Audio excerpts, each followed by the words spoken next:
బహుపదుల కారణాంక విభజన. ఒక కారు 5 మీటర్లు పర్ సెకండ్ వేగంతో వెళ్తోంది. అప్పుడు డ్రైవర్ వేగం పెంచాడు. అప్పుడు అది 10 మీటర్లు పర్ సెకండ్ స్క్వేర్ త్వరణాన్ని సృష్టించింది. ఇటువంటి సందర్భంలో మనం దూరం కనుక్కోవడానికి S = ut + ½ ft² సూత్రాన్ని ఉపయోగిస్తాం. అవునా? ఇక్కడ u తొలి వేగం 5 మీటర్లు పర్ సెకండ్, త్వరణం f = 10 మీటర్లు పర్ సెకండ్ స్క్వేర్. కనుక ఆ బహుపది S = 5t + 1/2 × 10t² అవుతుంది. అంటే 5t + 5t². t = 0 అయితే అప్పుడు S0 = 0. అదేవిధంగా S-1 కూడా 0 అవుతుంది. కాబట్టి ఆ బహుపది 2 శూన్యాలు కలిగి ఉంది. అవి 0 మరియు -1. పరిమాణం 1 కాగల బహుపదికి ఒకే ఒక్క శూన్యం ఉంటుంది. f(x) = x + 5 లాగా అన్నమాట. కేవలం f(-5) మాత్రమే 0 అవుతుంది. ఇది ఆ బహుపది యొక్క ఒకే ఒక శూన్యము. మనము x + 2 అనేది x³ + 2x² + 3x + 6 యొక్క కారణాంకం అవుతుందా కాదా కనుగొనాలనుకుందాం. దానికోసం మనం కారణాంక విభజన చేయాలి. కారణాంక సిద్ధాంతం ప్రకారం భాజకము యొక్క శూన్య విలువతో మనం ఆ బహుపది యొక్క విలువ కనుగొనాలని నేర్చుకున్నాం. దాని విలువ 0 అయితే ఆ భాజకం దాని యొక్క కారణాంకం అవుతుంది.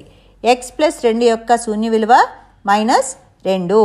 x³ + 2x² + 3x + 6లో x దగ్గర -2 ఉంచితే -2³ + 2 × -2² + 3 × -2 + 6 = -8 + 8 - 6 + 6 0 అవుతుంది. కనుక -2 అనేది x³ + 2x² + 3x + 6 యొక్క శూన్య విలువ కూడా అవుతుంది.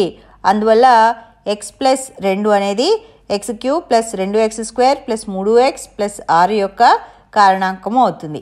ఈ విధంగా మనం ఒక బహుపది మరొక బహుపదిని ఖచ్చితంగా భాగిస్తుందో లేదో సరిచూడవచ్చు. కారణాంకాలు కనుగొనడానికి ఈ పద్ధతిని కూడా ఉపయోగించవచ్చు.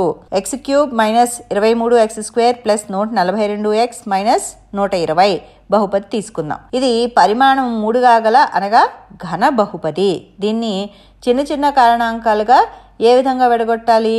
మొదట కారణాంక సిద్ధాంతం ఉపయోగించి ఒక కారణాంకాన్ని కనుగొందాం. దీనికి x + 1 ఒక కారణాంకమా?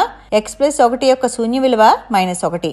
ఇప్పుడు f(-1) కనుక్కుందాం. f(-1) = -1³ - 23 × -1² + 142 ×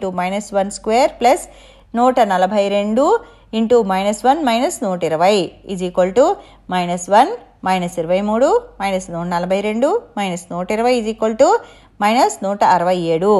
ఈ విలువ 0 కాలేదు. కాబట్టి x + 1 అనేది ఆ బహుపది యొక్క కారణాంకం కాదు.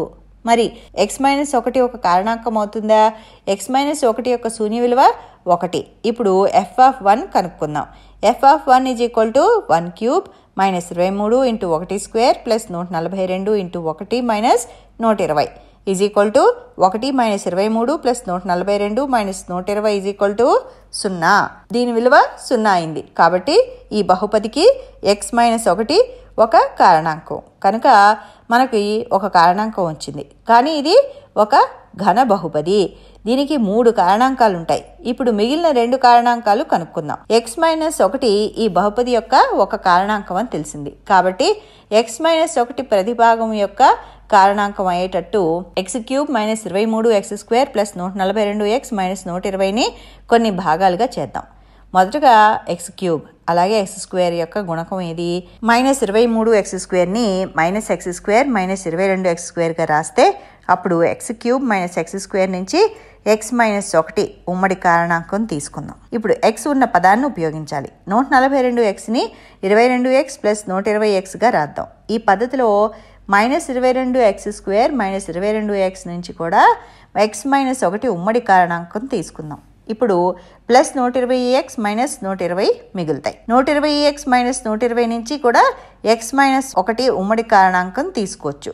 ఇప్పుడు ఆ బహుపది సూక్ష్మరూపం x² into x minus 1 minus 22x into x minus 1 plus 120 into x minus 1 అవుతుంది.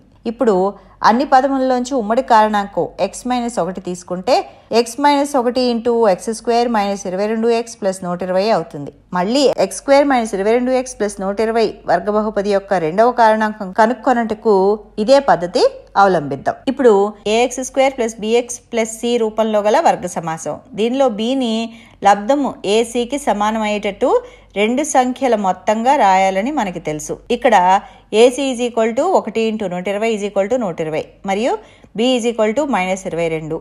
ఇప్పుడు మైనస్ 22ని మైనస్ 12 మైనస్ 10గా రాద్దాం. ఎందుకంటే వీటి లబ్ధం minus 12 into minus 10 is equal to 120 అవుతుంది. అప్పుడు సమాస రూపం x² minus 12x minus 10x plus 120 అవుతుంది. మొదటి రెండు పదాల్లో నుంచి x తీసుకుంటే x మైనస్ 12 మిగులుతుంది. మిగిలిన రెండు పదముల్లోంచి మైనస్ 10x తీసుకుంటే x మైనస్ 12 మిగులుతుంది. అప్పుడు ఈ విలువ x minus 12 into x minus 10 అవుతుంది. చివరగా ఘన బహుపది x³ minus 23x² plus 142x minus 120 ఈ విధంగా రాయొచ్చు. మొదటగా మనం x minus 1 into x² minus 22x plus 120గా రాసాం. రెండోసారి x² మైనస్ 22x ప్లస్ 120 యొక్క కారణాంకాలు కొనుక్కున్నాం. అవి x మైనస్ 12 x మైనస్ 10. చివరగా ఈ మూడు రేఖీయ బహుపదుల లబ్ధం x minus 1 x minus 12 x minus 10 మనకు అవసరమైన జవాబు అవుతుంది. కారణాంక సిద్ధాంతం ప్రకారం మనం x మైనస్ 1 ఒక కారణాంకం అని తెలుసుకున్నాం. తర్వాత దీన్ని ఉపయోగించి ఆ ఘన బహుపదిని రెండు కారణాంకాలుగా విడగొట్టుకున్నాం. అప్పుడు మనకు ఒక రేఖీయ మరొక వర్గ బహుపదులు వచ్చాయి. మరల వర్గ బహుపదిని రెండు కారణాంకాలుగా చేసి చివరిగా మూడు రేఖీయ బహుపది కారణాంకాల లబ్ధాన్ని ఘాతంగా పొందాం. ఇది చూడడానికి కొంత గజిబిజిగా అనిపించవచ్చు, కానీ కొన్ని సమస్యలు సాధించడం పూర్తి చేస్తే చక్కగా అర్థమవుతుంది. మరి సాధన చేయండి. వచ్చే పాఠంలో మరిన్ని విషయాలు నేర్చుకుందాం. సెలవు.